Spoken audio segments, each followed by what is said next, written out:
Red হাইফার বা লাল গাভী শেষ জামানার সবচেয়ে বড় নিদর্শন। যখন ইহুদিরা লাল গাভী বলি দিবে তখন পৃথিবীতে দুটি ভয়ানক ঘটনা ঘটবে। এক, দাজ্জালের আগমন। দুই, কিয়ামত। সেপ্টেম্বর 2022 ইহুদিরা মার্কিন আমেরিকা থেকে 5টি লাল গাভী নিয়ে আসে, যে লাল গাভী তারা গত 2000 বছর যাবৎ খুঁজে বেরিয়েছে। ইহুদিরা তাদের নিজেদেরকে তারা অপবিত্র বলে মনে করে। এর সাথে তারা মনে করে পুরো জেরুজালেম অর্থাৎ পুরো ফিলিস্তিন তাদের নিজেদের জায়গা। ইহুদিদের ধর্মীয় বিশ্বাস অনুযায়ী কোনো ইহুদি কোনো মৃত ব্যক্তিকে স্পর্শ করলে তখন সে অপবিত্র হয়ে যায় এবং সে এই অপবিত্র অবস্থায় যাদের সাথে মিলিত হয় তারা সবাই নাপাক হয়ে যায়। এই বিশ্বাসের কারণে ইহুদিরা এখন মনে করে পুরো ইহুদি জাতি এখন তারা অপবিত্র অবস্থায় আছে, যার কারণে তারা না তার প্রভুর ইবাদত করতে পারছে, না তাদের হারানো থার্ড টেম্পল তারা নির্মাণ করতে পারছে। কিন্তু তাদের মন্দির কবে আবার প্যালেস্টাইনে ছিল, এটা ভিডিওর মধ্য বরাবর জানতে পারবে। ইহুদিরা তখনই টেম্পল বানাতে পারবে যখন তারা নিজেদেরকে পবিত্র করতে পারবে। তাই তাদের পবিত্র হওয়ার জন্য লাল গাভীর খুব বেশি প্রয়োজন। তারা লাল গাভীকে বলি দিয়ে তাকে পুড়িয়ে তার ছাই পানিতে মিশিয়ে তা দিয়ে তারা নিজেদেরকে পাক পবিত্র করবে। এই উদ্দেশ্যে তারা 5টি লাল গাভী নিয়ে এসেছে আমেরিকা থেকে। এরপরে যখন তারা লাল গাভীর মাধ্যমে নিজেদেরকে পবিত্র করবে তখন তারা মসজিদুল আকসা ভেঙে ফেলবে এবং সেখানে থার্ড টেম্পল নির্মাণ করবে। এবং থার্ড টেম্পল নির্মাণের পর তারা তাদের মাসি অর্থাৎ মাসিউদ দাজ্জালের অপেক্ষা করবে এবং মাসিউদ দাজ্জাল এলে তারা তাকে নিয়ে পুরো পৃথিবী রাজত্ব করবে, যেটি ইহুদিরা এখনও বিশ্বাস করে এবং যে অনুযায়ী তারা কাজ করা শুরু করেছে।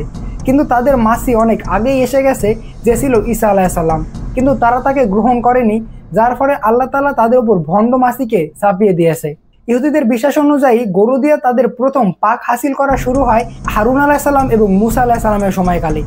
এরপরে হারুন আলাইহিসসালাম এবং মুসা আলাইহিসসালামের মারা যাওয়া ঠিক 40 বছরের মধ্যে তাদের এই প্রজন্ম আস্তে আস্তে ধ্বংস হয়ে যায়।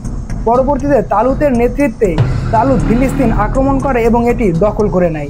ওই সময় বনি ইসরায়েলের সেনাবাহিনীতে থাকা ছোট্ট একটি ছেলে সবার সামনে শত্রু সবচেয়ে শক্তিশালী রাজা জালুতকে মাত্র একটি পাথর মেরে হত্যা করে।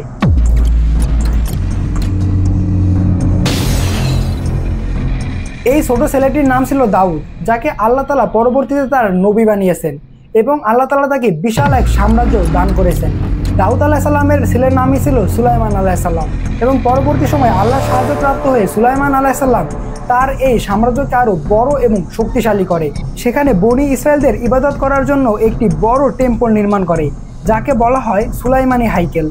সেখানে সমস্ত বনি ইসরায়েলরা আল্লাহর ইবাদত করত এবং তার সামনেই তারা পবিত্র হওয়ার জন্য এরূপ গরু জবে করত বা বলি দিত। আর এইভাবে পবিত্র হওয়ার প্রসেস তারা এখন পর্যন্ত চালু রেখেছে এবং এখন পর্যন্ত তারা বিশ্বাস করে তারা কেউ অপবিত্র হলে তাদের এভাবেই পবিত্র হতে হবে। এরপরে যখন সুলাইমান আলাইহিসসালাম মারা যায় তখন আস্তে আস্তে বনি ইসরায়েলদের ক্ষমতা কমে আসে।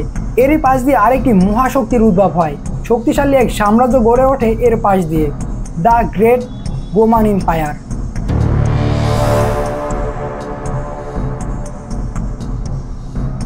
তারপর রোমান সাম্রাজ্যের সম্রাট টাইটাস ইহুদিদের ওপর এমনভাবে গণহত্যা চালায় যে ফিলিস্তিনিদের রাস্তা কয়েকদিন যাবৎ রক্তে ভেসে যায়। আর এই টাইটাস সুলাইমান টেম্পলটিকে আগুন লাগিয়ে দেয়, যা ধ্বংস হয়ে যায় সম্পূর্ণরূপে। এর ফলে গত 2000 বছর ধরে ইহুদিরা না ফিলিস্তিনে যেতে পেরেছে, না তাদের হারানো মন্দির পুনরায় বানাতে পেরেছে। কিন্তু 1948 সালে ইসরায়েল আবার নতুন করে তার রাষ্ট্র প্রতিষ্ঠা করে এবং সেই ইহুদিরা এখানে আবার 2000 বছর পর প্রবেশ করে। রাষ্ট্র প্রতিষ্ঠা করার পরই তারা সেই লাল গাভী খোঁজা শুরু করে এবং যেটি 2022 সালে এসে তারা এখন পেয়ে যায়। এখন তাদের ধর্মীয় বিশ্বাস অনুযায়ী তারা সেই লাল গাভীকে পুড়িয়ে তার ছাই পানির সাথে মিশিয়ে তারা নিজেদেরকে পবিত্র করবে এবং থার্ড টেম্পল নির্মাণ করবে এবং থার্ড টেম্পল তারা নির্মাণ করবে মসজিদুল আকসা ভেঙে। ইহুদিরা বিশ্বাস করে মসজিদুল আকসা হলো তাদের হারিয়ে যাওয়া সেই মন্দির, সেই সুলাইমানি হাইকেল, যার উদ্দেশ্যে তারা 2022 সালে ইউএসএ থেকে 5টি লাল গাভী সংগ্রহ করে। তারপর থেকে সোশ্যাল মিডিয়ায় আওয়াজ আসতে শুরু করে দাজ্জাল এবং কিয়ামত আসতে চলেছে এবং ধ্বংস হতে চলেছে এই পৃথিবী। কিন্তু সত্যি বলতে এসব কিছুই এত তাড়াতাড়ি ঘটবে না। দাজ্জাল তখনই আসবে যখন ইমাম মাহদী আসবে। একটু চিন্তা করুন, আমাদের মুসলমানদের কাছে এখন এমন কোনো অস্ত্র আছে যা দিয়ে আমেরিকা বা ইসরায়েলকে মোকাবেলা করা যাবে, বা এমন কোনো প্রযুক্তি আছে যা দিয়ে তাদের বিরুদ্ধে এখন জানানো যাবে? এই প্রশ্নের উত্তর হলো এখন পর্যন্ত নেই। তার মানে হলো মসজিদুল আকসা ভেঙে ফেলা বা লাল গাবি বলি দিয়ে ইহুদিরা পবিত্র হওয়ার মানে এই নয় যে তার সাথে সাথেই দাজ্জাল বা ঈসা আলাইহিস সালাম আসবে বা সাথে সাথেই কিয়ামত হবে। এখানে বিভিন্ন পর্যায়ক্রম রয়েছে। মসজিদুল আকসা ভেঙে ফেলার পর এরপরে মুসলমানরা আস্তে আস্তে শক্তিশালী হবে এবং পৃথিবী একটি বড় যুদ্ধের দিকে যাবে, যেটি হবে পারমাণবিক বিশ্বযুদ্ধ। এভাবে ক্যালকুলেশন করে যদি আপনি মিলান তাহলে প্রথমে পাবেন প্রথমে তৃতীয় বিশ্বযুদ্ধ, তারপরে ইমাম মাহাদি, তারপরে দাজ্জাল এবং এরপরে ঈসা আলাইহিস সালাম, এরপরে কিয়ামত। এভাবে আস্তে আস্তে পৃথিবীর ইতিহাস শেষের দিকে চলে যাচ্ছে এবং এটি হলো ক্যালকুলেশন।